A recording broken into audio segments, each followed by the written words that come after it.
पहचाने भैया, सीतापुर के निर्मल बोल रहे हैं। याग डॉक्टर रहें तो वो अपनी मेहरवा के ऑपरेशन स्वयं करैया रहें। वो डॉक्टर रहें तो कहीं दूसरे डॉक्टर के यहाँ बोला का जरूरत है, लाओ हम ही ऑपरेशन करें।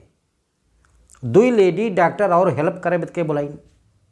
ऑपरेशन थिएटर में लग गए भाई मेहरवा के यहाँ, अपना खड़े ऐसी आग लेडी डॉक्टर खड़ी, या कैसी लेडी डॉक्टर खड़ी, सामने बीबी लेटी तो उनका बेहोशी के दवा दीन तो मेहरवा बेहोश नहीं भाई भैया।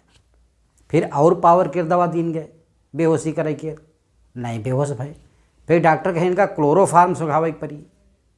तो उनकी बीबी बोली मेहरवा कहे लागे, तुम चाहे जौन करो, हम बेहोश नहीं होए तब तक, जब तक ये दुई मेहरवा तुम्हारे दोनों ओर खड़ी हैं लेडी डॉक्टर, जब तक ये यहाँ रही हैं तब तक हम बेहोश नहीं होए, चाहे जौन तीर तुम सुखाए दो, हमका तुम्हारे ऊपर भरोसा नहीं है, हमका तुम बेहोश कह दिया हो, हम जान लेते हैं, हम बेहोश नहीं हुई।